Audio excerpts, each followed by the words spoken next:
अस्सलाम वालेकुम and welcome back to a new vlog.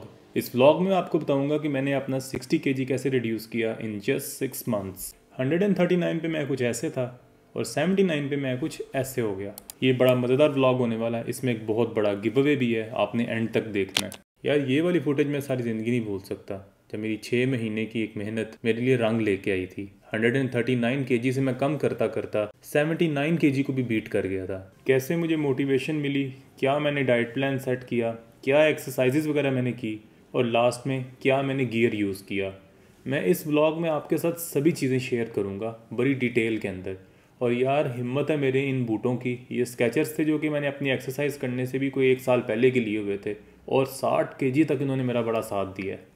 जैसे आपको लाइट ऑन करने के लिए बिजली चाहिए और गाड़ी चलाने के लिए पेट्रोल चाहिए, इसी तरह कभी आपने सोचा आपने अपने आप को चलाने के लिए क्या देना होता है? अगर तो आप लड़के हो या मर्द हो तो 2500 कैलोरी देनी होती है। अगर आप औरत हो या लड़की हो तो 2000 कैलोरी आपने अपने आप को 24 घंटों में देनी होती है। और ये भी आपके इख्तियार में नहीं होता, ये आपका जिस्म ले लेता है आपसे। अब इंसान की सूरत में कोई टैंकी या टैंक नहीं होता जिसमें कैलोरीज पड़ी होती हैं, तो हमारा जिस्म उसमें से ले लेता है। एनर्जी पूरी करने के लिए इंसान का जिस्म सिर्फ 2 जगह से कैलोरीज ले सकता है, एक तो जो आप खाना खा रहे हो उसमें से, दूसरा आपके फैट में से यानी चर्बी में से। अगर तो आपके जिस्म को आपकी खुराक में से 2500 कैलोरी मिल गई तो फिर ही खुराक में से वो लेगा, अदरवाइज उसको कम मिलेंगी तो वो आपकी चर्बी को खाने लग पड़ेगा। अब शायद आपको आराम से समझ आ जाए कि अगर आपने अपने वजन को एक जगह पे खड़े रखना है ना, तो सिर्फ आप वो चीजें खा लो जिसमें 2500 कैलोरी हो। अगर तो आपने वजन कम करना है तो आपको जाना होगा कैलोरी डेफिसिट में, यानी कि आपके जिस्म को 2500 चाहिए तो आप उसको 2000 दे दो, 1500 दे दो, बकाया वो आपकी चर्बी में से निकाल लेगा। अगर तो आपने वजन बढ़ाना है तो आप 2500 कैलोरी से ज़्यादा खा लो, या तो अगर आप खाते हो तो आपका वजन बढ़ रहा है। अगर आप एक दिन के अंदर या 24 घंटों में 10,200 कैलोरी खाओ ना,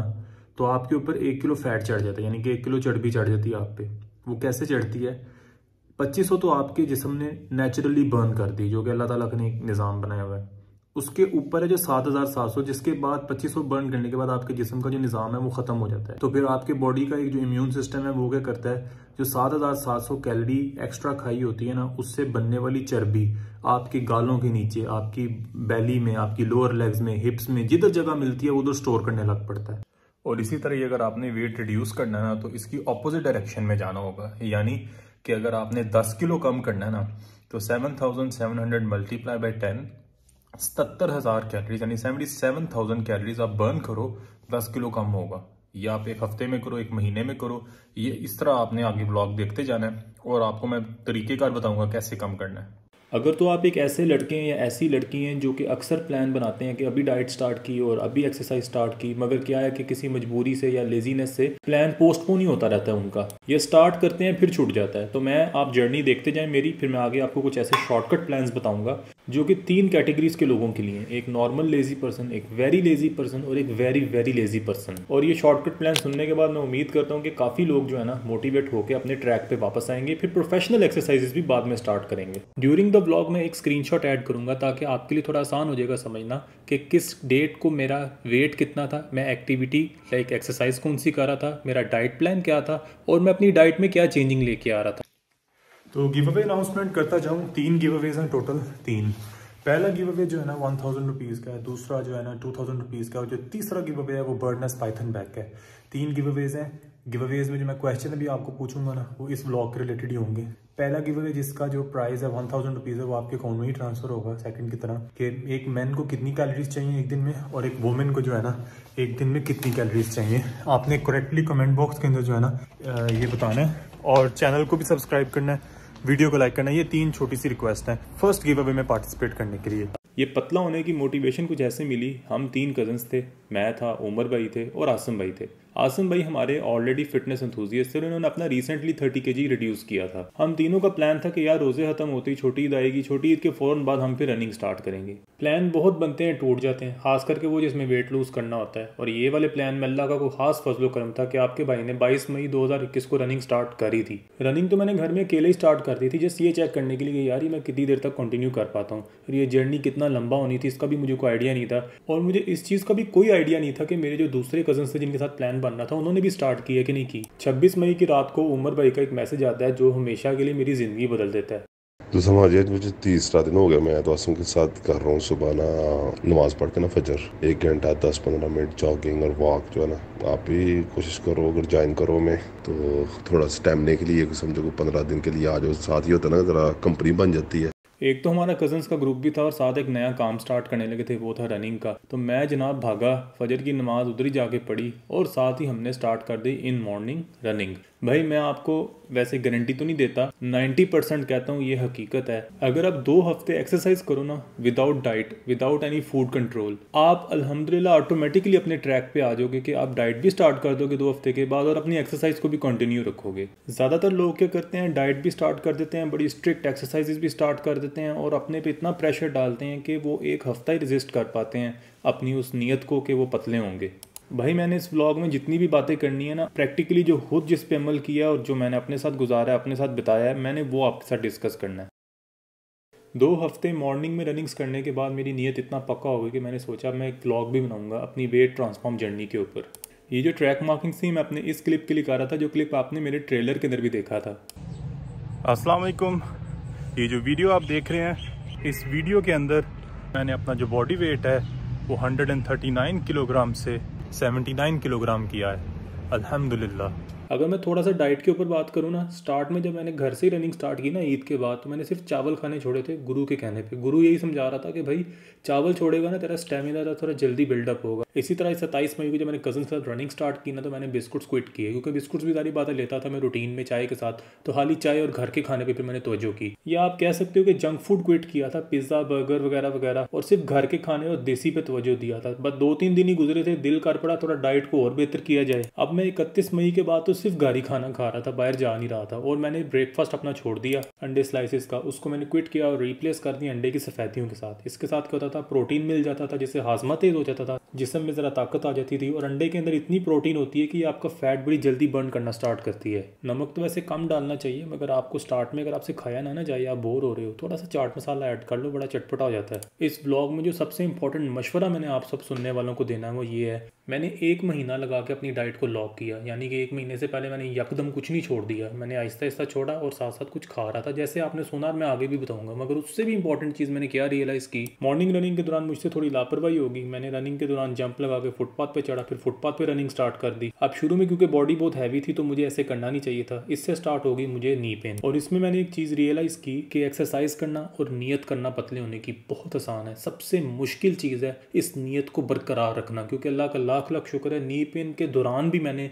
अपनी हिम्मत नहीं हारी और मैं अपर बॉडी एक्सरसाइजेस करता रहा। मैं अल्लाह का शुक्र अदा करता रहा कि यार मैं सोच नहीं रहा बिल्कुल भी अपने दिमाग में कि मैं इसको थोड़ी देर के लिए छोड़ देता हूँ एक्सरसाइजेस को, 1 महीना वेट कर लेता हूँ फिर स्टार्ट करूँगा। अगर ये मैं सोच के इस पर अमल कर लेता ना, तो फिर मैं 60 किलो कम ना करता, बस यही काम करता रहता। नी पेन मेरी जैसे ही खत्म हुई तो मैंने कजन्स के साथ दोबारा रनिंग स्टार्ट कर दी। तकरीबन 4 दिन रनिंग करने के बाद जिम ज्वाइन किया। अब चीट डे के बारे में मैं आपको आगे जाके बताऊंगा भाई मैंने इसको अपनी डाइट के अंदर क्यों ऐड किया। अब 15 तारीख को जो मैं 1 रोटी भी खाता था ना, मैंने वो भी खानी छोड़ दी, सिर्फ बाउल में सैलेड और मीट में ले रहा था, और वो भी सिर्फ दिन में 1 मरतबा। और 15 तारीख को मुझे 3 हफ्ते हो गए थे ये अपनी जॉगिंग का प्रोसेस स्टार्ट किए हुए। आपके लिए अगर मुश्किल है ये रोटी छोड़ना, तो आप डेफिनेटली ना छोड़ो, क्योंकि रोटी में कार्बोहाइड्रेट्स होते हैं। अगर आप इनको छोड़ दो तो आपका स्टेमिना भी बूस्ट करता है। एक तो ज्यादा स्टेमिना से ज्यादा एक्सरसाइज कर रहे होगे, दूसरा कार्ब्स आप ले ही नहीं रहे होगे रोटी की शक्ल में, और तीसरा फायदा जब आप एक्सरसाइज करोगे तो फिर ज्यादा फैट रिड्यूस होगा। सैलेड के साथ कभी आपने मीट ऐड करना हो ना, तो आप चिकन ब्रेस्ट ऐड करवाएं, उसमें प्रोटीन भी होते हैं जो आपका डाइजेशन प्रोसेस तेज करते हैं। आप खीरे के साथ टिक्का बोटी भी करा सकते हो। इसी तरह आप चांपे बनवा सकते हो, बीफ की, चिकन की या मटन की, वो भी खीरे के साथ। और बड़ी मजे की चीज जो थी ना, ये थी स्कंजी। कोई भी गैस वाटर ले लो जिसे कार्बोनेटेड वाटर कहते हैं, और 3 नींबू निचोड़ के जग में डालो। खैर ये गर्मियां थी तो मजा ही आ जाता था। उसके अलावा जब पैरियर खरीदने जाओ उसमें तो ज्यादातर आपको सिंपल फ्लेवर मिलता है, अगर लाइम मिलता हो ना तो सोने पे सुहागा है। अब चीट डे के ऊपर थोड़ा आगे जाके बात करेंगे, क्योंकि ऑलरेडी खानों के ऊपर बहुत देर से बात हो रही थी। अब मैं चाहता हूँ मैं आपको जिम का थोड़ा वॉक अराउंड दूं कि वहां पे मैंने क्या किया और जिम में आपको क्या फायदे हैं अगर आप जिम भी साथ करें। तो ये दिन था 21 जून 2021। ठीक 1 महीना रनिंग जॉगिंग करने के बाद मैंने जिम ज्वाइन किया।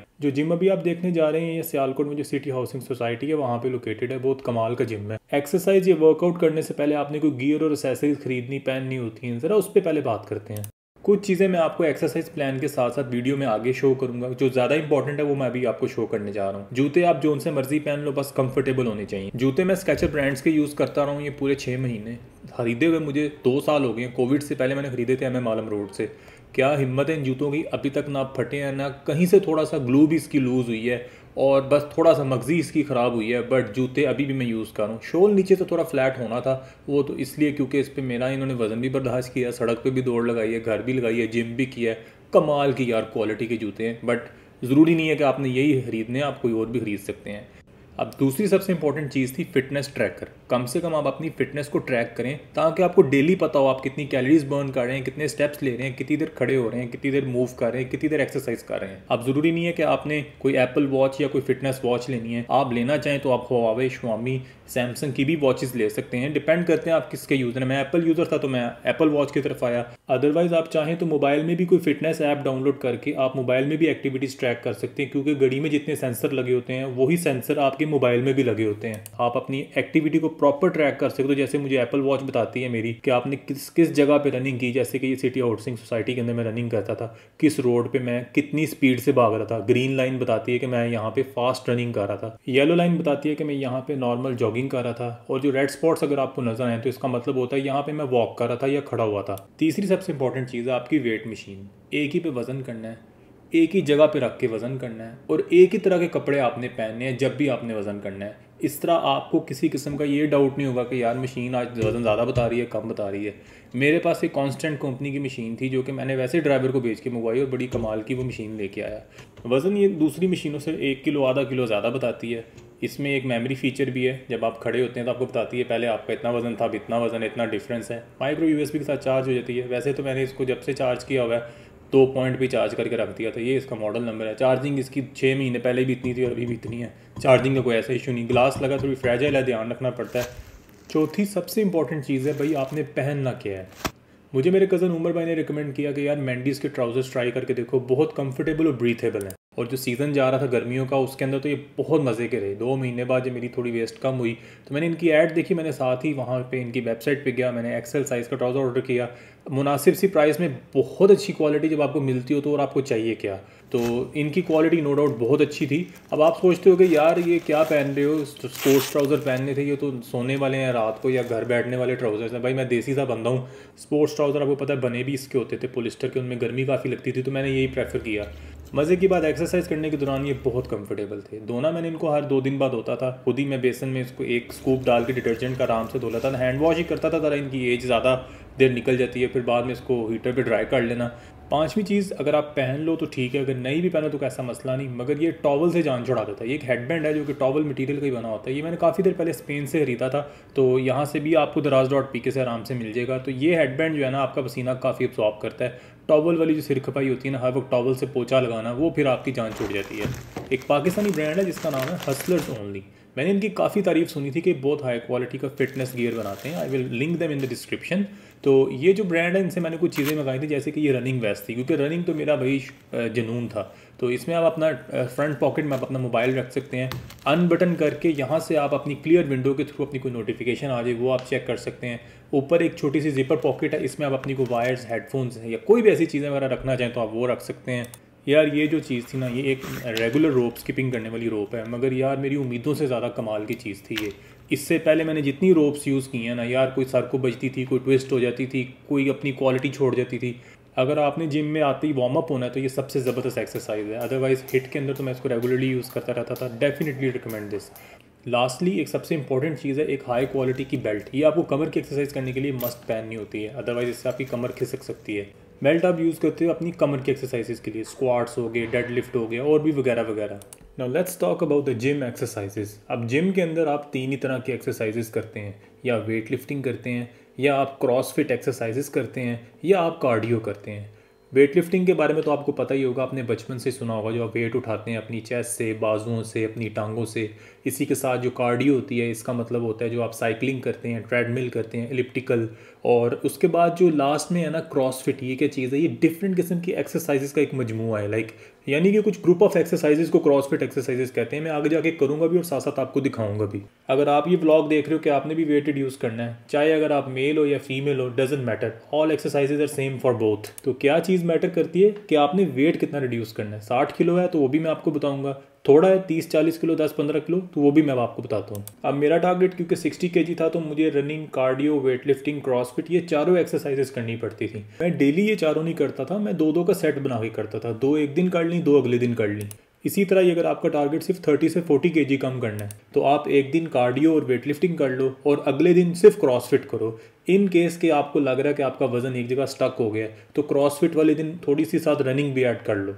अब जिनका टारगेट सिर्फ 15 से 20 किलो है, यानी कि ज़्यादातर वो लोग होते हैं जिनकी शादी आ रही होती है, कार्डियो 30 मिनट्स कर लो और वेट लिफ्टिंग 60 मिनट्स कर लो, आपकी बॉडी सेट हो जाएगी।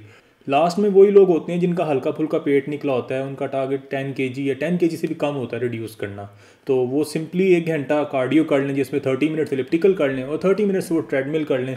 They will be fine after 1 or 2 months। अच्छा भाई, ये आप अभी हैं, ठीक है, और ये आपकी पहले की है यार, माशाल्लाह अच्छा वाला फ़र्क पड़ा हुआ आपको। माशाल्लाह से अगर आपको जिम ज्वाइन करते ऐसी एग्जांपल्स मिल जाए ना, तो जो आपका मोटिवेशन लेवल होता है वो इतना बूस्ट कर जाता है, फिर आप भी सोचते भाई आपने कुछ करके जिम से निकलना है। अब मैं उन एक्सरसाइजेस की आपको डिटेल दूंगा जो हम जिम में करते हैं, जिसमें सबसे पहले है वेट लिफ्टिंग, उसके बाद क्रॉसफिट और कार्डियो पे भी चलेंगे। वेट लिफ्टिंग के अंदर आपको अपने सारे मसल्स की एक्सरसाइजेस करनी होती हैं और उसको भी आपको वीकली प्लानर के अंदर स्प्लिट करना होता है। मैं चेस्ट और बेली की जो एक्सरसाइजेस थी वो मंडे को करता था, लेग्स की और बैक की जो एक्सरसाइजेस थी वो वेडनेसडे को, और इसी तरह बाइसेप, ट्राइसेप और शोल्डर्स जो थे ना वो मैं फ्राइडे को करता था। ये है लेट से ये आपकी स्किन है, ठीक है। चर्बी होती है ना, ये बेसिकली आपकी स्किन के साथ साथ भी होती है और आपके मसल्स और आपके ऑर्गन्स के अंदर भी होती है। पूरा जिस्म हमारा जो है ना मसल्स के साथ भरा होता है। ये हमारे मसल्स हैं, इसको मैं ब्लू कलर कर लेता हूँ। वेट लिफ्टिंग इसलिए की जाती है कि आपके जो मसल्स हैं ना वो चारों डायरेक्शंस में करते हैं एक्सपैंड, फिर जब उनके रास्ते में फैट आता है तो वो उसको बर्न करते हैं। इसी तरह जब आप कार्डियो, क्रॉसफिट या रनिंग करते हैं ना, तो इन एक्सरसाइजेस के दौरान आपका जिस्म शेक करता है, जिस्म बाउंस करता है, जिससे जो आपकी स्किन होती है ना वो फैट को बाहर से अंदर की तरफ पुश करती है। अब ये जो येलो कलर का फैट है ना, जब ये अंदर बाहर से दबता है ना स्किन और मसल्स के दरमियान, तो ये ना सॉलिड से जेली फॉर्म में कन्वर्ट होता है, जेली से लिक्विड फॉर्म में कन्वर्ट होता है। फिर जब आप पानी ज़्यादा पीते हैं तो ये पानी के रास्ते बाहर आ जाता है। वेट लिफ्टिंग के अंदर जो चेस्ट की गेम होती है ना उसके ऊपर बात करते हैं। गुरु ने मुझे बोला लाइट वेट से स्टार्ट हो जाए, तो मैं 6 किलो के जो डम्बेल्स थे ना उनसे स्टार्ट हो गया, बेंच को थोड़ा सा इंक्लाइन करके। बेंच इंक्लाइन करके 6 kg से मैं स्टार्ट हुआ, फिर फ्यूचर ऑनवर्ड में 16, 17, 18, 20 किलो तक भी गया। फिर उसके बाद जो रॉड होता है, पहले मैंने खाली रॉड से ज़रा वार्म अप होना होता है, वार्म अप होने के बाद फिर यहाँ पे मैंने 5, 10, 20, 25 किलो तक भी फिर मैं बाद में गया। आप लिफ्ट कर सकते, जितना ज़्यादा वेट लिफ्ट करो ना आपको उतना ज़्यादा फ़ायदा होता है। जैसे अल्हम्दुलिल्लाह आप देख रहे हैं आपके भाई ने ये 60 किलो के बाद की फुटेज है, इससे पहले आपका भाई कुछ ऐसे होता था। वज़न आपको टाइम टू टाइम बढ़ाना पड़ता है, अदरवाइज़ आपकी बॉडी यूज टू हो जाती है और आपको इतना फ़ायदा नहीं फिर देती। आप वज़न ज़्यादा बढ़ाओ, रेप्स बेशक कम लगा लो। मंडे को क्योंकि मैं चेस्ट और बेली की गेम करता था, तो ये है प्लैंक्स, जो कि आपकी बेली के लिए सबसे बेस्ट एक्सरसाइज है। प्लैंक्स के अंदर ना टोटल 4 तरह के मैं सेट लगाता था। हर सेट के बाद 1 मिनट ब्रेक ले ली, फिर दूसरा सेट स्टार्ट कर दिया। एक सेट तो हो गया ना जिसमें आपने अपनी पोजीशन को स्टिल रखना है, एक में आप अपनी कमर थोड़ी थोड़ी लिफ्ट कर सकते हो जिस तरह के अभी मैं कर रहा हूँ। ये तीसरी टाइप है और इसको आप जंपिंग प्लैंक्स भी कह सकते हैं। ये थोड़े डिफिकल्ट होते हैं बट उतना ही आपको फ़ायदा भी देते हैं। ये है 4th टाइप ऑफ प्लैंक, इसको आप माउंटेन क्लाइंबिंग प्लैंक भी कह सकते हैं। अब ये चारों तरह के प्लैंक्स को आपको सेपरेट सेट के अंदर करना है। एक ही सेट में आपको चारों नहीं करने, आप बहुत जल्दी थक जाओगे।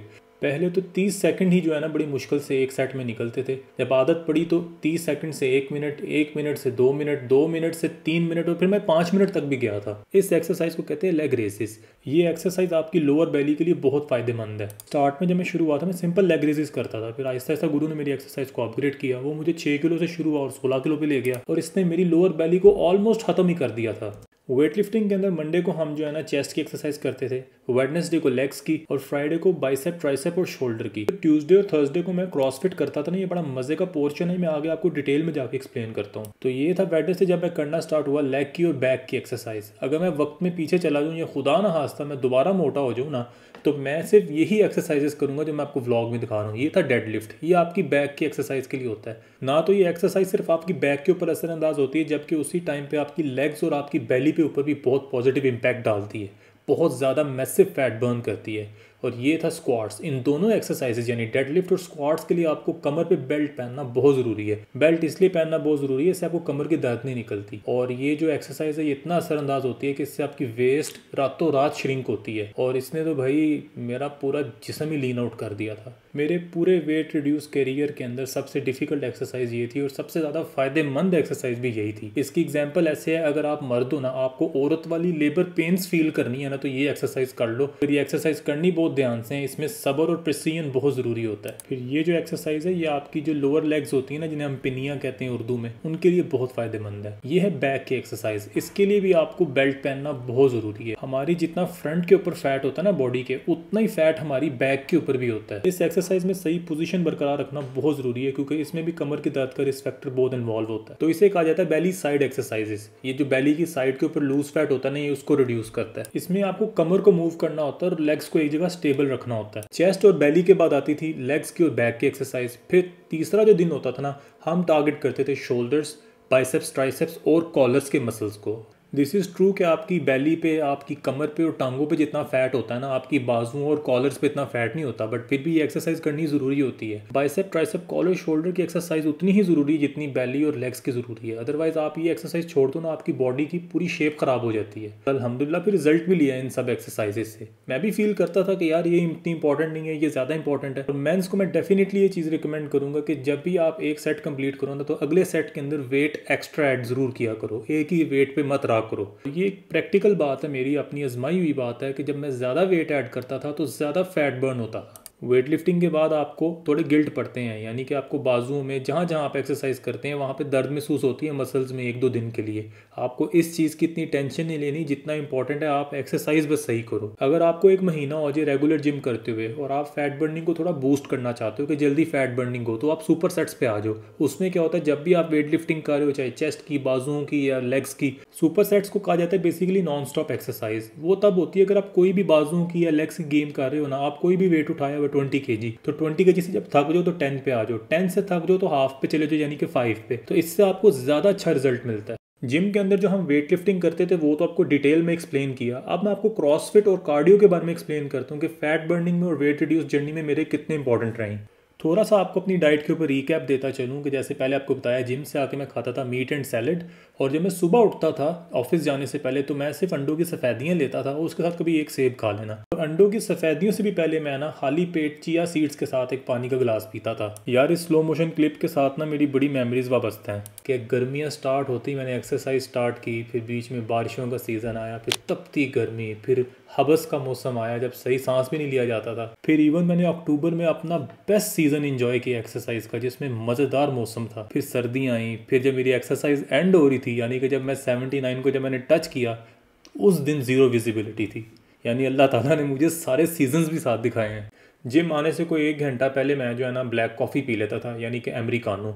एस्प्रेसो में जब गर्म पानी डालें तो वो जो ब्लैक कॉफ़ी बनती है, इससे बॉडी को काफ़ी एनर्जी मिलती है, एक किस्म का बूस्ट मिलता है। और जिस दिन मैं पीना भूल जाता था ना ये, तो 1000 कैलोरी बर्न करने के बाद फिर ऐसे फील होता था जैसे यार बड़ी जल्दी थक गया हूँ आज। थोड़ा एनर्जी हासिल करने के लिए कॉफ़ी बहुत हेल्पफुल होती है। सेकंड गिव अवे अनाउंस करता चलूँ, जो कि 2000 रुपये का है, और जो करेक्ट आंसर करेगा कमेंट बॉक्स में उनमें से 1 मिनट चूज़ किया जाएगा। 30 जून वाले दिन जो मेरा बॉडी वेट था वो कितना था। अब चलते हैं क्रॉसफिट एक्सरसाइजेस के ऊपर, जो कि मैं ट्यूसडे और थर्सडे को करता था। क्रॉसफिट में more than 15 types of exercises होती हैं। इसको आप प्रोफेशनल लैंग्वेज में हिट एक्सरसाइज भी कहते हैं। 45 सेकंड्स के लिए आपने पहले एक एक्सरसाइज करनी होती है, फिर 15 सेकंड की ब्रेक लेनी होती है, फिर इस तरह 45 सेकंड की एक्सरसाइज, 15 सेकंड की ब्रेक। यूँ आप 3 एक्सरसाइजेस करने के बाद फिर 15 सेकंड की बजाय 30 सेकंड का ब्रेक लेते हो, ताकि थोड़ा आपका स्टेमिना रिवाइव हो जाए। फिर उसके बाद आप 45 second 15, 45 second 15, then 45 second and 30। जैसे कि अभी आप देख रहे हैं, ये है जंपिंग जैक्स। क्रॉसफिट स्टार्ट करते सबसे पहली एक्सरसाइज मैं यही करता था, और ये वार्म अप होने के लिए सबसे बेस्ट एक्सरसाइज है। टांगों और बाजुओं को जस्ट आपने स्ट्रेच करना है और जैसे नॉर्मल जंपिंग होती है वही करनी है। गुरु तो मुझे क्रॉसफिट वाले दिन ये एक्सरसाइजेस करवाता था, मगर जब वेट लिफ्टिंग वाले दिन होते थे ना, जब बाजुओं की, चेस्ट की गेम कर होता था, वो कहता था भाई सेट लगाने के बाद पहले थोड़ी क्रॉसफिट करनी है, फिर एक ब्रेक लेनी है। तो इसे कहते हैं स्क्वाट्स एंड जंपिंग। आपने थोड़ा सा सिटिंग पोजीशन में जाना है, फिर खड़े होकर जंप लगाना है, फिर साथ ही उसको रिपीट करते रहना है फॉर 45 सेकंड्स। अगर कोई एक्सरसाइज आपको डिफिकल्ट लगे तो आप वो 30 सेकंड के लिए कर लो। तो इसे कहते हैं लंजेस। आपने सिंपली अपने घुटनों पे बेंड होना होता है और फिर साथ ही खड़े होकर दूसरी टांग पे बेंड होना होता है। यूँ आप इसको रिपीट करते हो। वैसे तो अगर आपके पास जिम में ये वाला वेट अवेलेबल ना हो तो आप सिंपल भी कर लो, तो उससे भी अच्छा खासा आपका कैलोरी बर्न हो जाता है। हिट एक्सरसाइजेज में जो भी एक्सरसाइजेज इन्वॉल्व होती है ना, जिसमें आपने एडिशनल वेट ऐड करना होता है अपनी बॉडी पे, ये आपको स्टार्ट में नहीं करना, क्योंकि स्टार्ट में आपने अपने आप को आदत डालनी है विदाउट वेट।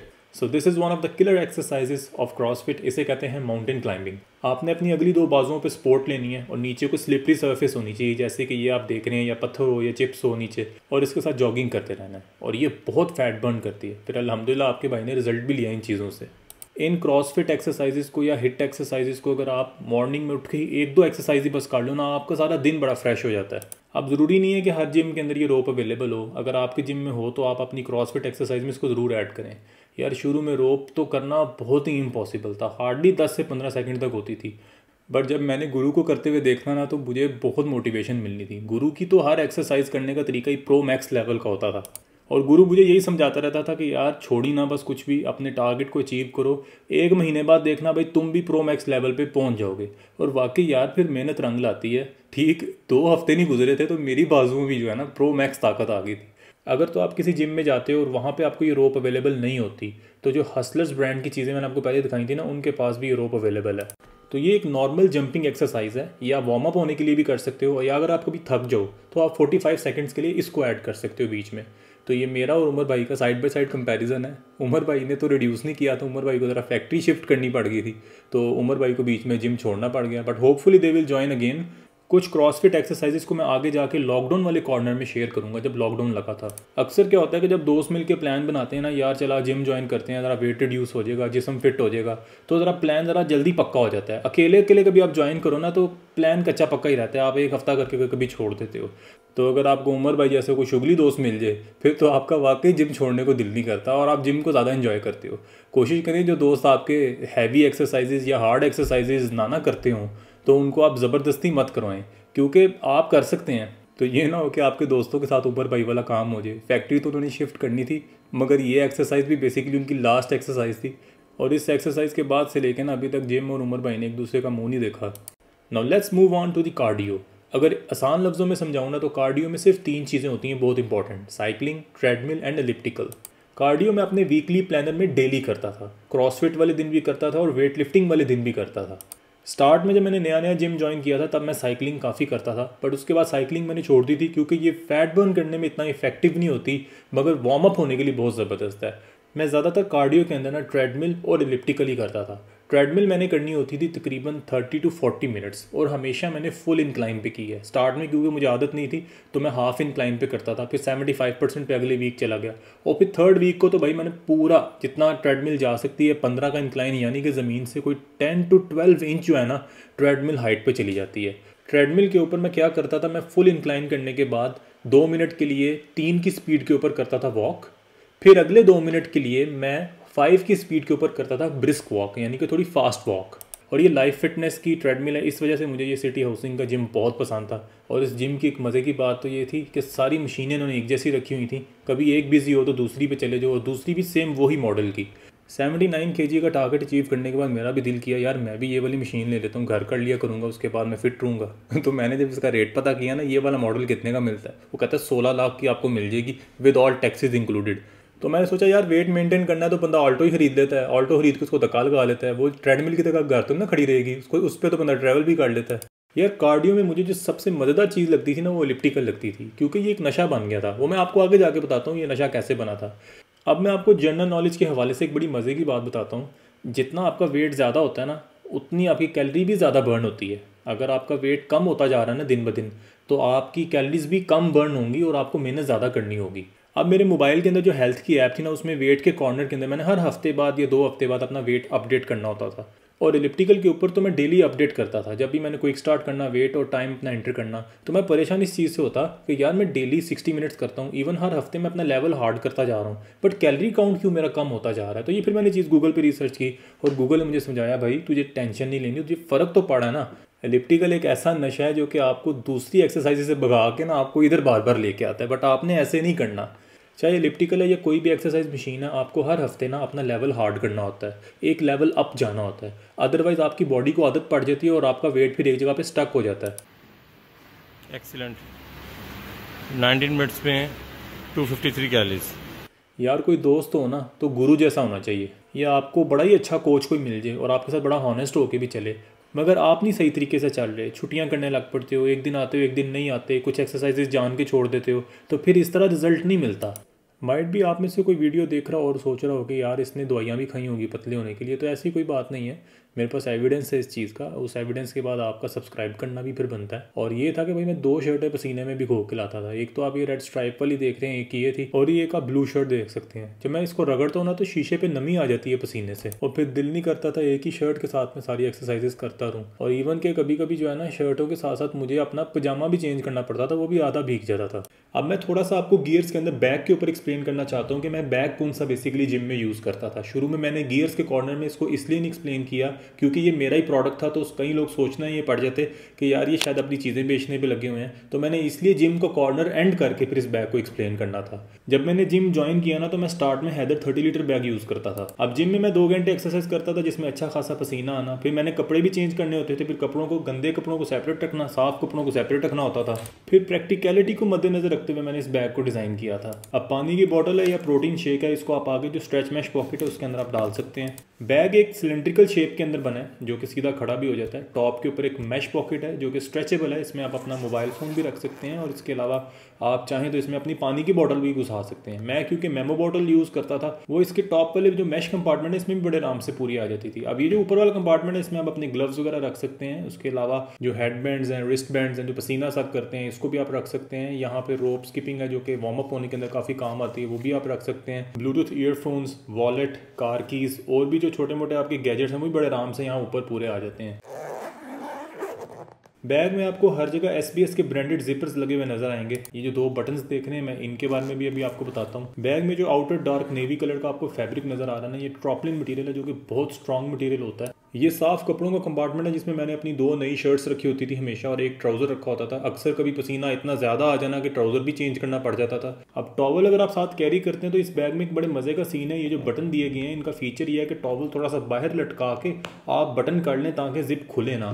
और ये जो बेसिकली टॉवल है इससे आप अपना मुंह पोंछ सकते हैं टाइम टू टाइम जब भी आपको पसीना वगैरह आता है। कि अगर साइज़ की बात की जाए तो ये बहुत ही स्मार्ट साइज़ का बैग है। ये बैग बेसिकली 3 लेवल्स के अंदर है। सबसे छोटा कंपार्टमेंट ऊपर है, उससे बड़ा नीचे, फिर उससे भी बड़ा कंपार्टमेंट सबसे नीचे बनाया गया है। अब सबसे बड़े कंपार्टमेंट के नीचे आपको एक मैश कंपार्टमेंट मिलता है जो कि यहाँ से आप अगर अपने गंदे कपड़े रखते हो ना पसीने वाले, तो पसीनों की जो हबस होती है वो साइड से निकलती रहती है जो कि आपके बैग को गंदा नहीं करती। और कमर की एक्सरसाइज करने वाली बेल्ट भी मैं सबसे बॉटम वाले कंपार्टमेंट में रख लेता था, जिससे एक तो ये बैग सीधा खड़ा रहता था और इससे बेल्ट की शेप भी खराब नहीं होती थी। बैग को शोल्डर के ऊपर हैंग करने के लिए पीछे कंफर्टेबल सी रोप दी गई है। इसको आप रिलीज कर सकते हैं, खुला कर सकते हैं, टाइट कर सकते हैं अपनी मर्जी के मुताबिक। बैग का जो कैरिंग हैंडल है जहां से आप बैग को लिफ्ट करते हैं वो भी बटन्स के साथ है। इसको आप खोलना चाहे तो खोल के कहीं हैंग भी कर सकते हैं। बैग का नाम रखा गया लो कैलोरी बैग। अगर आपको पसंद है तो वीडियो की डिस्क्रिप्शन के अंदर इसका बाइंग लिंक है, वहां से जाकर आप इसको खरीद सकते हैं। यार ये तो आपने देखी थी रनिंग से लेके मेरी जिम की रूटीन, जिसमें मैंने कार्डियो, वेट लिफ्टिंग और क्रॉसफिट एक्सरसाइजेस की थी। अभी मैं आपको थोड़ा सा चीट डे के बारे में एक्सप्लेन करूंगा। ये बड़ी मजे की चीज है और बहुत इंपॉर्टेंट चीज थी मेरे लिए और शायद आपके लिए भी हो। फिर मैं चीट डे के सेक्शन के बाद आपको एक्सप्लेन करूंगा कि जब छुट्टियां बीच में आ जाती थी, इलेक्शन डे, मुहर्रम की, ईद की, फिर उसके बाद कभी लॉकडाउन लग गया, फिर मैंने दोबारा जिम ज्वाइन किया, फिर एक्सरसाइजेस क्या की जिससे मैं अपना वेट 79 पे लेके आया। और अभी आप देखते रहो, अभी दुबई का ट्रिप भी आगे आएगा, वो भी आपको दिखाऊंगा। बड़े मजे का ट्रिप था और अभी देखते रहे आगे बड़ी मजे की चीजें आ रही हैं। अब जरा बात करते हैं चीट डे के ऊपर। चीट डे सिर्फ हफ्ते में मैंने एक दिन रखा हुआ था, वो भी सैटरडे। स्वाए चावलों के मैं हर चीज खाता था, चावल नहीं खाता था, वो मैं आगे जाके बताऊंगा क्यों। अच्छा, चीट डे का मतलब होता है कि उस दिन आप जो मर्जी खाओ, और चीट मील का मतलब होता है कि उस दिन बस एक ही दफा आपने गंदबला खाना है तो खाना है। चीट मील करने से एक तो पूरे हफ्ते की क्रेविंग खत्म हो जाती थी, दूसरा मेरा टारगेट भी 6 महीने का था, और 6 महीने एक बंदा जो रेगुलर खाने वाला हो गंदबला, वो 6 महीने कैसे छोड़ सकता है एकदम। अब क्योंकि मैंने अपना टारगेट अचीव कर लिया हुआ है, अब मैं रेगुलर डेज के अंदर भी कोई गंदबला खाऊं या जंक फूड खाऊं ना, तो मुझे कंट्रोल करना आता है अपने आप पे। जबकि मैंने उन लोगों को देखा है जो कि अपने 2 या 3 महीने के प्लान में चीट मील या चीट डे भी नहीं ना रखते थे। वो फिर क्या करते हैं, वो जब खाना खाने लगते हैं ना, कोई गंदबला, junk food, KFC, McDonald's, pizza, यार वो इस तरह टूट पड़ते हैं, फिर उनसे ब्रेक नहीं लगती। उन्होंने जितना लूज किया होता है ना, उसको थोड़े टाइम अंदर ही दोबारा गेन कर लेते हैं। और दूसरी तरफ मैं अपने आप को कंट्रोल ही इसलिए कर पाता हूं कि मैंने जंक फूड के लिए अपने आप को इतना सिसकाया नहीं था अपनी एक्सरसाइज वाले दिनों में। हफ्ते के हफ्ते जब भी मेरा चीट डे आना ना, लिटरली मुझे ऐसे लगना था जैसे ईद का दिन है। चाय रस के साथ मैंने स्टार्ट करना, चाय को देखते ही जो है ना लिटरली मेरे जिस्म में नया खून दौड़ने लग पड़ता था। दरअसल मैं अपने डाइट प्लान में चाहता तो एक चाय का कप रख सकता था डेली, बट मैं सोच रहा था नहीं यार, अगर डाइट करनी है ना 6 दिन तो बड़ी टिका के करनी है और अच्छी डाइट करनी है। चाय रस के बाद मैंने मैकडोनल्ड का नाश्ता खाना होता था, egg and sausage wrap with hash browns. और यार इसमें मैंने एक बड़ा मज़े का हैक ढूंढा था। वैसे तो आपको रैप खाने का बहुत मज़ा आएगा अगर आपने मैकडोनल्ड का रैप खाया हुआ है। अगर तो आप पापा जॉन्स की रैंच सॉस के अंदर डिप करके खाओ ना, तो लिटरली यार मस्त माहौल हो जाता है, मस्त माहौल। हर हफ्ते तो मैं मैकडोनल्ड का नाश्ता नहीं करता था, कभी 2 हफ्ते बाद मैं घर में पराठे के साथ आलू की भुजिया खा लेता था दही में डिप करके। और लिटरली यार कभी आपने यूँ खोला हो ना मूली वाला पराठा, और फिर यूँ आपने हाथ में बुर्की बनाई हो, साथ दही में किया हो आपने डिप, और साथ जब आपने खाया हो ना, तो लिटरली मेरा ख्याल करता है अभी आप भी किचन में दौड़ लगाएंगे। और मूली वाले पराठे के साथ एक अल्टरनेट ऑप्शन मैंने रखी होती थी आलू वाले पराठे की भी। सुबह का नाश्ता करने के बाद फिर मैंने शाम को जो है ना खाना होता था कोई जंक फूड, जिसमें KFC मेरा स्पॉट था, क्योंकि माइटी जिंगर मेरी कमज़ोरी थी। अगर मैं टाइम में पीछे चला जाऊँ ना, तो मैं जब चीट मील्स आते थे ना, तो मैं महीने में 4 चीट मील्स के अंदर एक में बस KFC रखता। हर चीट मील में मैं ना रखता, क्योंकि KFC बहुत हैवी होता है। शुरू में मुझे सही तरीके से चीट मील इंजॉय नहीं करनी आती थी। मैं क्या करता था, नाश्ता करने के बाद जो है ना शाम में दबा के खा लेता था। फिर उसके बाद मुझे रात को लेट नाइट फिर भूख लगना स्टार्ट हो जाती थी। मैं सोचता था यार ये मैंने अपने पे जुल्म कर लिया। फिर मैंने क्या किया, नाश्ता करने के बाद दोपहर में जो है ना समोसे पकौड़े खा लिए। फिर शाम में मैं जाता था यमक खाने। यमक का यार टेस्ट कमाल का, ये हमारे सियालकोट में बहुत फेमस है इनका ना शवारमा और डोनर, बहुत टेस्टी है। फिर इसी तरह जो अपनी लास्ट मील लेता था ना रात को कोई 8, 9, 10 बजे के करीब, वो मैं कभी कोई फास्ट फूड खा लिया या कोई देसी रेस्टोरेंट में जाके खाना खा लिया। अब मैं थोड़ा सा आपको एक्सप्लेन करता हूँ। जब कभी बीच में छुट्टियाँ आ जाती थी, जैसे कि ईद की छुट्टियाँ आ गई, इलेक्शन डे, अशूरा हॉलीडेज, और कभी बीच में लॉकडाउन लग गया, तो इन दिनों में मैंने अपनी एक्सरसाइज को कैसे मैनेज किया, और इसी के साथ साथ मैं आपको दुबई की ट्रिप भी एक्सप्लेन करूंगा। मेरा अपना ज़ाती ख्याल है, जैसे पुलिस स्टेशन और हॉस्पिटल छुट्टी वाले दिन बंद नहीं ना होते, जिम्स और फिटनेस सेंटर्स के लिए भी यही सिस्टम होना चाहिए, क्योंकि कई लोगों के लिए फिटनेस जो है ना हॉबी होती है, और कई मेरी तरह के होते हैं जिनके लिए मजबूरी भी होती है। अब 21 जून थी, पहली छुट्टी आ रही थी शेड्यूल से हटके, बड़ी ईद का दिन था, ईद उल अजहा। तो मैंने सोचा यार कुर्बानी वगैरह भी हो गई है, अपनी रूटीन का जब टाइम आता था ना जिम का, रनिंग का, तो अल्हम्दुलिल्लाह फिर मैंने वो भी नहीं छोड़ी। मैंने कज़न को कॉल की, उमर भाई को, उन्होंने बोला आ जाओ, तो फिर उनके साथ मैंने 40 मिनट्स रनिंग की। अब इस हफ्ते छुट्टी के बाद आती है इलेक्शन डे की छुट्टी आ गई, तब भी जिम बंद। फिर अगस्त में आ गई 9 और 10 मुहर्रम की छुट्टियां। जब भी छुट्टी आनी तो वेट लिफ्टिंग का दिन होना था, और वेट लिफ्टिंग सिर्फ हो ही जिम में सकती थी। तो फिर छुट्टी वाले दिन मैं कार्डियो ही कर लेता था, और कार्डियो की फिर इतनी बुरी लत पड़ी कि मैं वेट लिफ्टिंग से भागने लग पड़ा, जो कि मैं आपको बिल्कुल रिकमेंड नहीं करूंगा। 19 अगस्त का दिन था, तो मैंने अपनी जो सैलेड और मीट डाइट थी उसको लिक्विड डाइट में कन्वर्ट कर दिया। अब सुबह उठते ही पानी के साथ खाली पेट चिया सीड्स, फिर नाश्ते में अंडों की सफेदियां, और जिम जाने से 1 घंटा पहले ब्लैक कॉफ़ी। ये सब तो ऐसे ही चल रहा था। बट उसके साथ अब मैं जिम से जब आता था ना, अब गर्मियों में मैंने आड़ू बहुत इंजॉय किया है, पीच, जो कि 3-4 मैं खा लेता था जिम से आके। फिर रात को सोने से पहले 3 पीच लेके ना उनको कार्बोनेटेड वाटर में ब्लेंड करके काली मिर्च और नमक डाल के पीना, और मज़ा आ जाना। अब सर्दियों में सिर्फ रह जाता है बोरिंग ग्रीन एप्पल। अगर टेस्ट बनाना हो तो थोड़ा सा लेमन डालो, नमक काली मिर्च डाल लो। यही कहते हैं लिक्विड डाइट को। लिक्विड डाइट में कोई गोश्त नहीं होता, बट मैं आपको यही रिकमेंड करूंगा, अगर आपके लिए थोड़ा मुश्किल है तो इतना फ़र्क नहीं पड़ता लिक्विड डाइट से। मुझे थोड़ा जल्दी टारगेट अचीव करना था, otherwise I would recommend you कि आप सैलड और मीट पे ही रहें। अब टोटल 6 महीनों में पहले 3 महीने मेरी सैलड और मीट थी, और एंड वाले 3 महीनों में लिक्विड डाइट थी। चाइनीज़ वैक्सीन के बाद जैसे ही अमेरिकन वैक्सीन आई मॉडर्ना, तो मैंने भी करवा ली, क्योंकि मुझे इंटरनेशनली ट्रैवल करना था, उसमें ज़रूरत थी। और उसके अलावा मुझे ये भी नहीं आइडिया था कि सितंबर में इतनी खतरनाक वेव आएगी। बहरहाल अल्लाह ने बचा लिया। दुबई के ट्रिप पे इसके बाद आपको एक्सप्लेन करता हूँ, उससे पहले ज़रा लॉकडाउन की कहानी सुनाऊँ। अब जिम्स के अंदर तो कमर्शियल इक्विपमेंट होता है जिनको यूज़ करने का मज़ा भी आता है। घर में बेसिक जो ट्रेडमिल थी और एलिप्टिकल थी उस पर वो मज़ा नहीं था, मगर फिर भी जॉगिंग, एलिप्टिकल और ट्रेडमिल से कुछ ना कुछ करना तो था ना भाई। 101 बहाने बनते हैं एक्सरसाइज से भागने की, वेट रिड्यूस करने से भागने की। जैसे छुटते सारी मुझे नी पेन स्टार्ट हो गई थी स्टार्ट में। उसके बाद जब ये लॉकडाउन आया तो अच्छा खासा मैं डीमोटिवेट हुआ था, मगर कुछ ना कुछ करना था। अब 105 किलो मेरा वजन था जब ये लॉकडाउन लगा था। फिर भी अल्लाह का लाख लाख शुक्र है, असर की नमाज़ पढ़ते ही मैंने घर आना, घर आते ही मैंने जॉगिंग स्टार्ट कर देनी। 4 माइल्स तक रिकॉर्ड बनाया, फिर 5 माइल्स का रिकॉर्ड बनाया। इस तरह मैं अपने रिकॉर्ड्स कायम करता रहता था अपने आप को खुश करने के लिए। और उसके बाद अल्हम्दुलिल्लाह एंजॉय इतना किया कि मैंने बीच में non stop without taking any break, मैंने उस तरह भी काफ़ी रिकॉर्ड अपने बनाए, जिस तरह मैं आगे जाके आपको डिटेल में एक्सप्लेन करूँगा। फिर घर में मैंने कुछ इक्विपमेंट रखा होता था।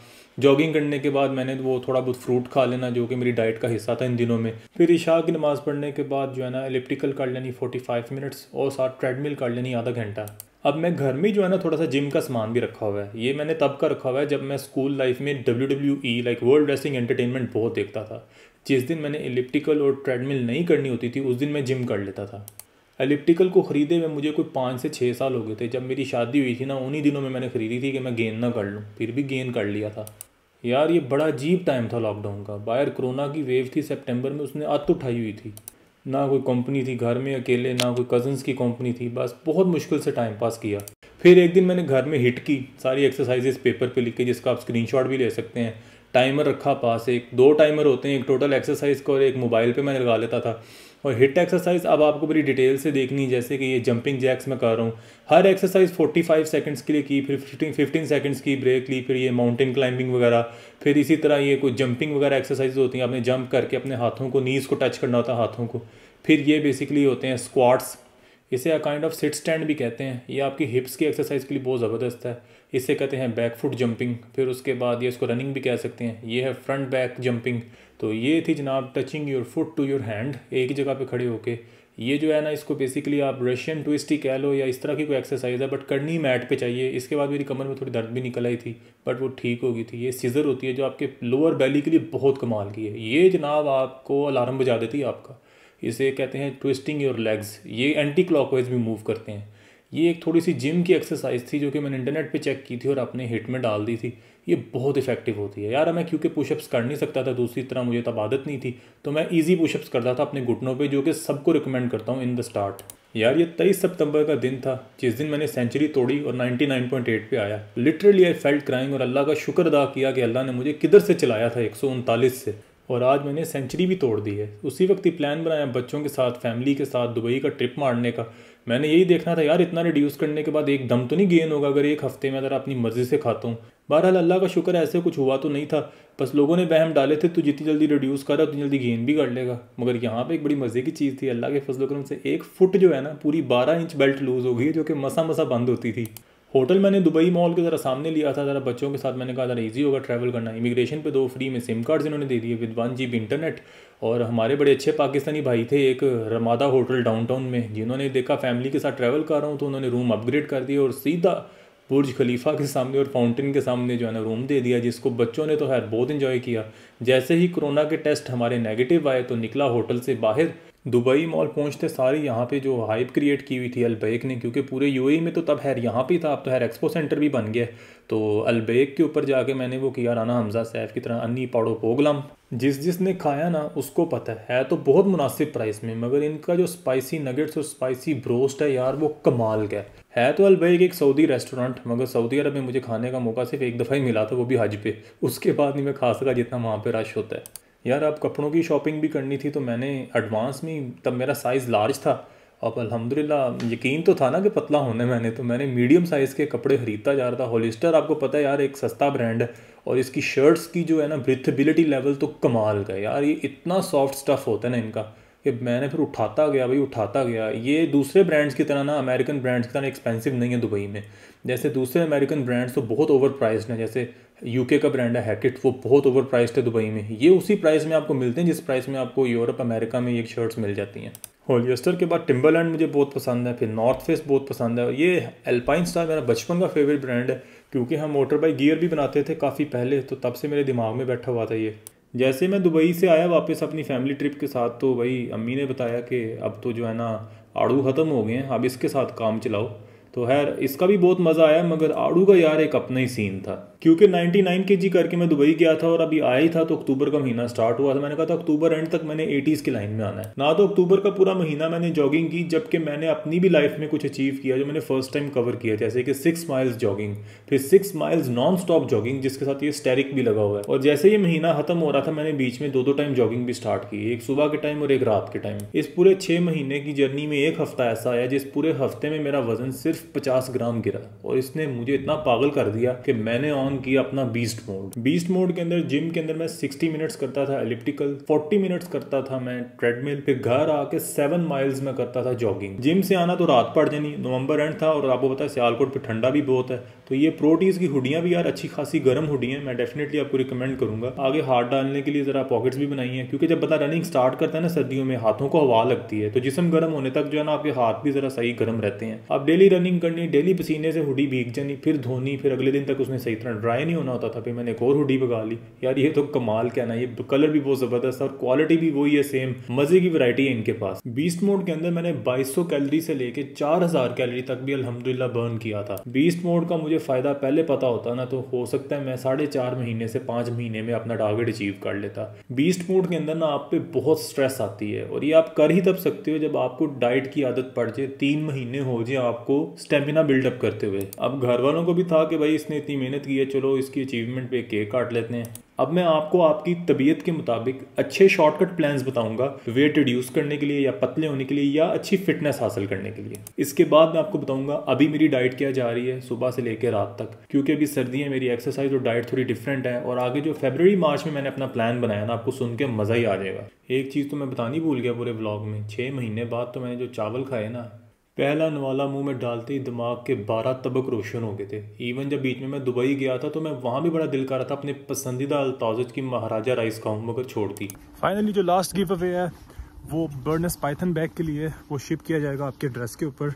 और ये काफ़ी सिग्नेचर बैग है, ज़बरदस्त बैग है, अल्पाइन मेयर पाकिस्तान का ट्रैवल बैग है। इस गिव अवे के अंदर पार्टिसिपेट करने के लिए आपको कमेंट बॉक्स में बताना होगा दुबई जाते ही मैंने किस रेस्टोरेंट का सबसे पहले फास्ट फूड ट्राई किया, जो कि बहुत ही कमाल का था, और उसकी वीडियो भी मैंने दिखाई है आपको। Winners will be announced after 2 weeks of this vlog release date. अब मैं आपकी तबीयत के मुताबिक नंबर 1 शॉर्टकट प्लान आपको बताता हूँ कि आपका डाइट प्लान और आपकी एक्सरसाइज रूटीन क्या होनी चाहिए।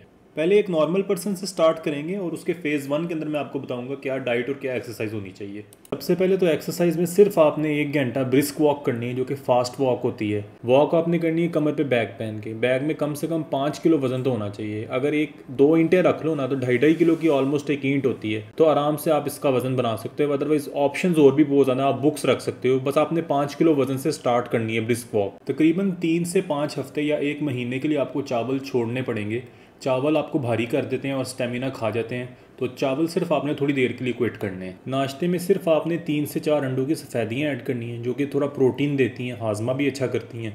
अभी आप स्क्रीन पे ना 2500 कैलोरी की एक एग्जांपल देख लें, जो कि आप दिन में अगर 3 टाइम खाना खाएं ना, तो आप इस तरह 2500 कैलोरी कंज्यूम करते हैं, इससे ज़्यादा खा लेते हैं। अब आपको जाना होगा कैलोरी डेफिसिट में, यानी 1700 कैलोरी में। तो आप अपनी मर्ज़ी से भी हांडियाँ, सालन, रोटियों की मिकदार कम ज़्यादा कर सकते हैं कि आप 1700 कैलोरी से ज़्यादा ना लें। कैलोरी डेफिसिट में जाने को आप थोड़ा सा और भी आसान बना सकते हैं। अगर तो आप ड्रिंक्स पीने के बहुत शौकीन हैं, तो आप स्टैंडर्ड ड्रिंक से हट के डाइट ड्रिंक्स की तरफ चले जाए, जो कि उसी कंपनी में आपको मिलते हैं। टेस्ट ऑलमोस्ट सेम वही है और कैलोरीज ऑलमोस्ट ना होने के बराबर हैं। इस फेज़ में आपको चाय के साथ स्नैक्स छोड़ने की ज़रूरत नहीं है, मगर एक चीज़ याद रखो, स्नैक्स में शुगर होती है, तो चाय में सिर्फ आपने 1 चम्मच शुगर डालनी है, और जो टीस्पून होता है ना उसके साथ डालनी है, डोई के साथ बिल्कुल नहीं डालनी, क्योंकि इधर आपको थोड़ी सी अपने आप में चेंज लाने की ज़रूरत है। यही बेबी स्टेप्स हैं जिनके थ्रू आप अपने अंदर चेंज लाते हो। अगर आप सस्ते में चेंज ढूंढ रहे हो ना, तो वो आपको पेट्रोल पंप के अलावा कहीं से नहीं मिलना।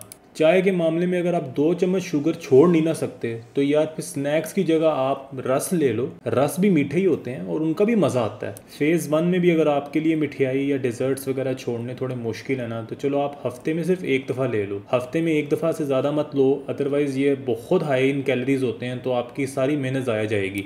तो ये था नॉर्मल पर्सन का शॉर्टकट प्लान और उसका फेज़ 1। अब उसको थोड़ी एक्सरसाइज को टफ करना है ताकि ज़्यादा उसको अपनी बॉडी में इंप्रूवमेंट नज़र आए, और फेज़ 2 में जाना है।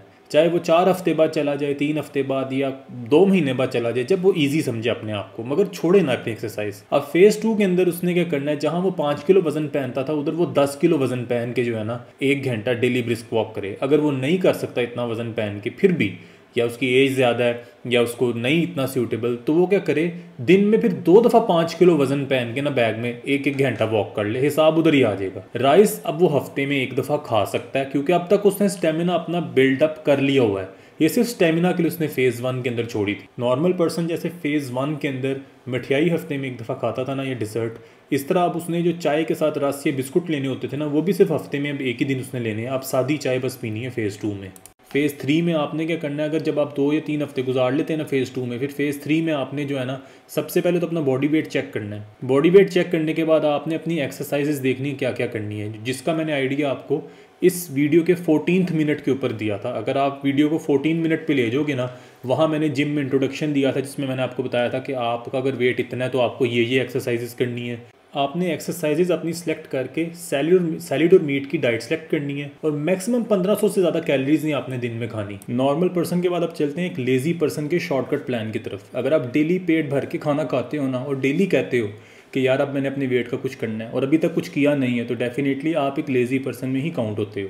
मगर इसका भी एक बहुत ज़बरदस्त शॉर्टकट प्लान मैं आपको बताता हूँ। अगर आप इस पे अमल करो तो आप अपने आप को बचा लोगे काफ़ी बीमारियों से और मज़ीद मोटा होने से। सबसे पहले तो यार आपने वॉक करनी है 1 घंटा, मगर कमर पे बैग पहनने की आपको ज़रूरत नहीं है, पहन लो तो आपका ज़्यादा फ़ायदा है। राइस और मिठाई या डेजर्ट ये आपने हफ्ते में 1 मरतबा नहीं बल्कि 2 दफ़ा ले लो, मगर 2 से ज़्यादा मरतबा ना लो, अपने आप पे कंट्रोल करो। इतना ज़्यादा कैलोरी डेफिसिट में नहीं रहना आपने, बस 1900 कैलोरीज तक ले लो, जो कि 600 कैलोरीज फिर भी कम है। उसके अलावा चाय लो, बल्कि स्नैक्स साथ खाओ, मगर 1 चम्मच चीनी वाली चाय। याद रहे कि आपने 1900 कैलोरी के अंदर ही रहना है, उससे ज़्यादा ऊपर नहीं जाना।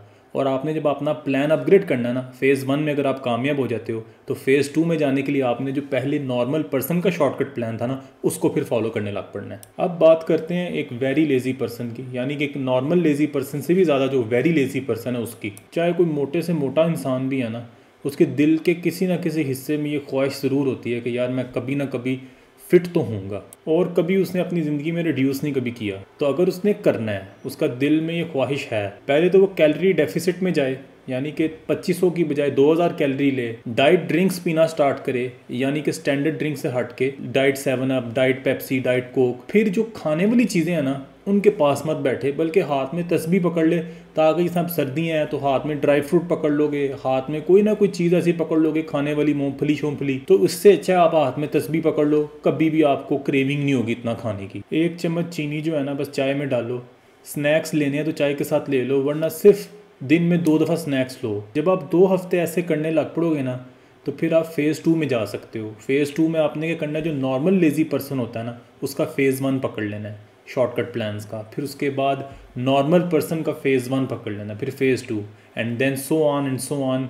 आप इस वीडियो में जो 14 मिनट में मैंने बताया था ना आपका क्या वेट होगा और आप क्या एक्सरसाइज प्लान स्टार्ट करोगे, फिर आपने उधर आना है। You can definitely do a great thing in your life. अब मैं आपको बताता चलूँ वेट अचीव करने के बाद मेरा डाइट प्लान क्या है, मेरी एक्सरसाइज क्या है। मॉर्निंग में जब मैं उठता हूँ तो सबसे पहले तो भाई मैं 2 ब्राउन ब्रेड्स के साथ ये लेता हूँ, 4 अंडों की सफ़ेदियों को ऑलिव ऑयल के अंदर तल के ना, और बीच में वेजिटेबल्स वगैरह डाल के, तो ये मैं एक सैंडविच खाता हूँ इसका। और उसके बाद मैं लेता हूँ अपनी चाय और रस। फिर मैं ऑफिस जाके 2 मरतबा चाय ले लेता हूँ। खाने में मैं जो है ना घर की सादी रोटी खा रहा हूँ। अभी भी मैं मैदे की रोटी या सफ़ेद रोटी होती है ना, उसको बिल्कुल अवॉइड कर रहा हूँ। हफ्ते में 1 मरतबा या मैक्सिमम 2 मरतबा मैं चावल खाता हूँ, और कभी 1 या 2 मरतबा मैं चाट या गोलगप्पे खा लेता हूँ। बटर चिकन काफ़ी हैवी होता है और मेरा फेवरेट भी है, ये भी मैं सिर्फ हफ्ते में 1 ही मरतबा खाता हूँ, क्योंकि जितनी मेहनत करके मैंने रिड्यूस किया ना भाई, मैंने सारी मेहनत ज़ाया नहीं जाने देनी। अब मुझे सादी रोटी इतनी अच्छी लगती है जितना अच्छा मुझे माइटी जिंगर लगता है।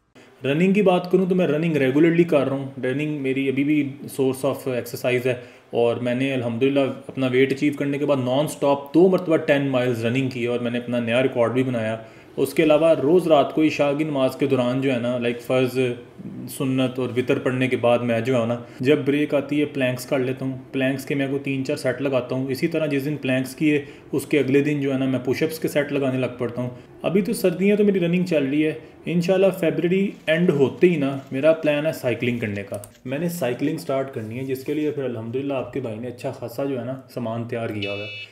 अब दराज से मैंने ऑर्डर तो 2 की थी लाइटें, एक कॉम्प्लीमेंट्री उन्होंने साथ फ्री दे दी। लाइटों के साथ मुझे एक हॉर्न भी साथ मिल गया, जो कि लाइट के अंदर बिल्ट इन है, लाइक 2-in-1 सिस्टम है ये। अब मज़े की बात तो ये है कि आपको ज़्यादातर इस तरह की चीज़ें रिचार्जेबल मिलती हैं, सेल नहीं डालने पड़ते। वरना पहले क्या होता था, आज से 5-6 साल पहले पीछे चले जाए ना, हर चीज़ में कोई AAA या AA बैटरी डालनी पड़ती थी। मज़ेदार किस्म की लाइट फीचर्स हैं इसके अंदर, जैसे एक स्टिल लाइट है रेड में और ब्लू में, फिर उसके बाद फ्लैशिंग लाइट मिलती है, फिर आपको एक स्ट्रोब लाइट किस्म की मिलती है जो कि रेड और ब्लू में शिफ्ट होती है। डिपेंड करता है किस तरह की डे लाइट है, उस हिसाब से आप अपनी सेफ्टी फीचर्स को मद्देनज़र रख के इसको वो वाला मोड ऑन कर लो। साइकिल में एक बड़ी इंपॉर्टेंट चीज़ मुझे चाहिए थी, जो कि मुझे मिल भी गई दराज पे सर्च करने से। एक तो सीट कवर तो साथ उन्होंने एक्स्ट्रा दे दिया एज अ कॉम्प्लीमेंट्री। ये था मीटर, जिससे पता लगता है आपकी स्पीड क्या है, जो आप किस स्पीड पर साइकिल चला रहे हो।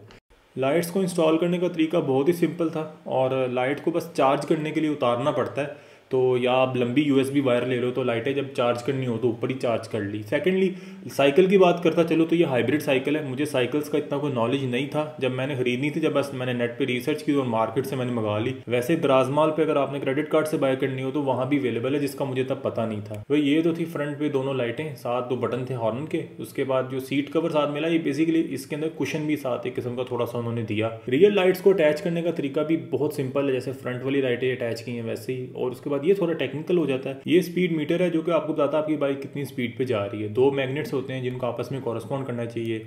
जहाँ पे मीटर होता है ना, जहाँ पे स्पीड आप पढ़ते हैं, उसको एडहेसिव के साथ पहले आपने यूँ अटैच करना है, फिर टाई लॉक भी बाद में कर सकते हैं। फिर ये एक होता है रीडर, ये भी इसके अंदर भी एक मैग्नेट होता है, इसको भी आपने एडहेसिव के साथ चिपका के बाद में टाई लॉक कर लेना होता है। और ये व्हील के साथ जो आपने चीज़ लगाई है ना, ये जब घूमता है ना तो ये मैग्नेट के साथ उसको बताता है कि कितनी स्पीड से टायर घूम रहा है। तो इस मीटर के ऊपर जो स्टीयरिंग पे मीटर है, इस पे आपको स्पीड आवाज़ में पता लगती है आपकी बाइक कितनी स्पीड पे जा रही है। अभी क्योंकि सर्दी बहुत ज़्यादा, तो फरवरी स्टार्ट होते ही मैंने इंशाल्लाह फिर राइड अपनी स्टार्ट कर देनी है।